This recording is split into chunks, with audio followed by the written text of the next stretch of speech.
नमस्ते दोस्तों, स्वागत है आपका सिंधु घाटी सभ्यता की दूसरी कड़ी में। मैं हूं निर्भय। आज हम एक ऐसे सफर पर निकलेंगे जो हमें 5000 साल पीछे ले जाएगा, उन स्मार्ट शहरों में जिनकी योजना और संरचना आज के आधुनिक शहरों को भी पीछे छोड़ देती है। जी हां, हम बात कर रहे हैं सिंधु घाटी सभ्यता की और उनके अद्भुत शहरों की। क्या आपने कभी सोचा है कि हजारों साल पहले लोग कैसे रहते थे? क्या उनके शहर आज के शहरों जैसे ही होते थे? क्या उनके पास वैसी ही सुविधाएं थीं? इन सवालों के जवाब जानकर आप हैरान रह जाएंगे। सिंधु घाटी के लोग शहरी नियोजन और स्वच्छता के मामले में हमसे कहीं आगे थे। तो चलिए, आज हम उनके स्मार्ट शहरों के रहस्यों पर से पर्दा उठाते हैं, उनके घरों, सड़कों, नालियों और जीवन शैली को समझते हैं। क्या हम आज के दौर में वैसे ही रह सकते हैं जैसे सिंधु घाटी के लोग रहते थे? चलिए जानते हैं इस रहस्यमयी सभ्यता के अनसुने किस्से। सिंधु घाटी सभ्यता के शहरों की सबसे खास बात थी उनकी योजनाबद्ध तरीके से बनाई गई संरचना। कल्पना कीजिए, 5000 साल पहले जब दुनिया के ज्यादातर हिस्सों में लोग अभी भी खानाबदोश जीवन जी रहे थे, तब सिंधु घाटी के लोग सुनियोजित शहरों में रहते थे। इन शहरों को ग्रिड पैटर्न पर बसाया गया था, यानी सड़कें एक दूसरे को समकोण पर काटती थीं। यह न केवल शहर को सुंदर बनाता था, बल्कि ट्रैफिक और जल निकासी के प्रबंधन को भी आसान बनाता था। क्या आप जानते हैं कि आज भी दुनिया के कई आधुनिक शहर इसी ग्रिड पैटर्न का इस्तेमाल करते हैं? घरों के बीच खुली जगह और चौड़ी गलियां इस बात का प्रमाण है कि सिंधु घाटी के लोग हवा और रोशनी के महत्व को समझते थे। घरों में निजी कुएं और स्नानघर होना उस समय एक असाधारण बात थी, जो यह दर्शाता है कि लोगों को स्वच्छता का पूरा ज्ञान था। लेकिन क्या आज के आधुनिक शहरों में हमें ऐसी प्लानिंग देखने को मिलती है? शायद ही।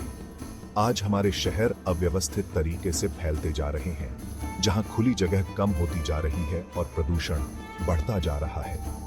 सिंधु घाटी सभ्यता के शहर हमें याद दिलाते हैं कि शहरी नियोजन केवल इमारतें खड़ी करने के बारे में नहीं है, बल्कि यह लोगों के जीवन को बेहतर बनाने के बारे में है। यह हमें सिखाता है कि हमें प्रकृति के साथ तालमेल बिठाकर रहना होगा, न कि उसका दोहन करना होगा। सिंधु घाटी सभ्यता की सबसे बड़ी उपलब्धि थी उनकी अद्भुत जल निकासी प्रणाली। कल्पना कीजिए, 5000 साल पहले जब दुनिया के ज्यादातर हिस्सों में लोग अभी भी खुले में शौच करते थे, तब सिंधु घाटी के लोगों ने अपने घरों में शौचालय और नालियों का निर्माण कर लिया था। मोहनजोदड़ो और हड़प्पा जैसे शहरों में हर घर नाली से जुड़ा हुआ था। घरों से निकलने वाला गंदा पानी मिट्टी की पाइपलाइन से होकर मुख्य नालियों में जाता था। इन नालियों को ईंटों और पत्थरों से ढंका गया था ताकि बदबू न फैले और साफ सफाई में कोई परेशानी न हो। यहां तक कि सड़कों के किनारे भी नालियां बनाई गई थीं ताकि बारिश का पानी जमा न हो। यह प्रणाली इतनी उन्नत थी कि आज भी इंजीनियर इसकी तारीफ करते नहीं थकते। यह इस बात का प्रमाण है कि सिंधु घाटी के लोग स्वच्छता के महत्व को अच्छी तरह से समझते थे। लेकिन क्या आज के आधुनिक शहरों में हमें ऐसी ड्रेनेज व्यवस्था देखने को मिलती है? शायद ही। आज भी बारिश के दिनों में हमारे शहर जलमग्न हो जाते हैं और नालियों का पानी सड़कों पर बहने लगता है। सिंधु घाटी सभ्यता हमें यह सिखाती है कि स्वच्छता को प्राथमिकता देना कितना जरूरी है। यह हमें यह भी सिखाती है कि हमें अपने पूर्वजों के ज्ञान से सीखना चाहिए और उसे अपने जीवन में लागू करना चाहिए। चैप्टर 3, वास्तुकला और भवन निर्माण तकनीक। सिंधु घाटी सभ्यता के लोग वास्तुकला और भवन निर्माण में भी काफी कुशल थे। उनके द्वारा बनाई गई इमारतें न केवल मजबूत और टिकाऊ थीं, बल्कि सुंदर और व्यवहारिक भी थीं।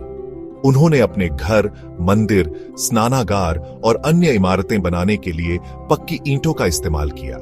ये ईंटें आकार और वजन में एक समान होती थीं और इन्हें इतनी कुशलता से जोड़ा जाता था कि उनके बीच प्लास्टर की भी जरूरत नहीं पड़ती थी।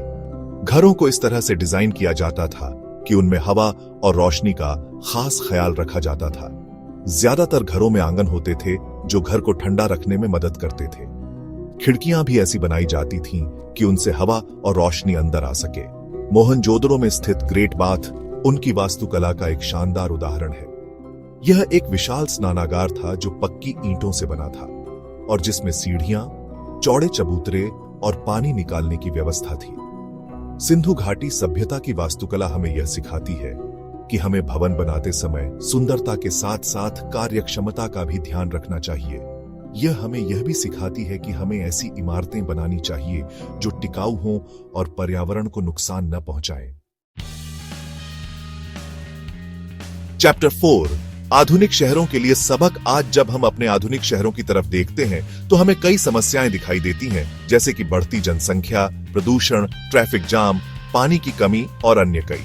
लेकिन क्या आप जानते हैं कि इनमें से कई समस्याओं का समाधान हमें 5000 साल पुरानी सिंधु घाटी सभ्यता से मिल सकता है। सिंधु घाटी के लोग शहरी नियोजन और स्वच्छता के मामले में हमसे कहीं आगे थे। उनके शहर सुनियोजित थे, उनकी जल निकासी प्रणाली उत्कृष्ट थी और वे स्वच्छता का खास ख्याल रखते थे। आज हमें अपने शहरों को फिर से डिजाइन करने की जरूरत है ताकि वे रहने के लिए बेहतर जगह बन सकें। हमें सिंधु घाटी सभ्यता से सीखना चाहिए और अपने शहरों को सुनियोजित तरीके से विकसित करना चाहिए। हमें अपने शहरों में हरियाली बढ़ानी चाहिए, पानी का संरक्षण करना चाहिए और प्रदूषण को कम करना चाहिए। हमें सार्वजनिक परिवहन को बढ़ावा देना चाहिए और लोगों को साइकिल चलाने और पैदल चलने के लिए प्रोत्साहित करना चाहिए। सिंधु घाटी सभ्यता हमें याद दिलाती है कि हम प्रकृति से अलग नहीं हैं। हमें प्रकृति के साथ तालमेल बिठाकर रहना होगा, तभी हम एक स्वस्थ और खुशहाल जीवन जी सकते हैं।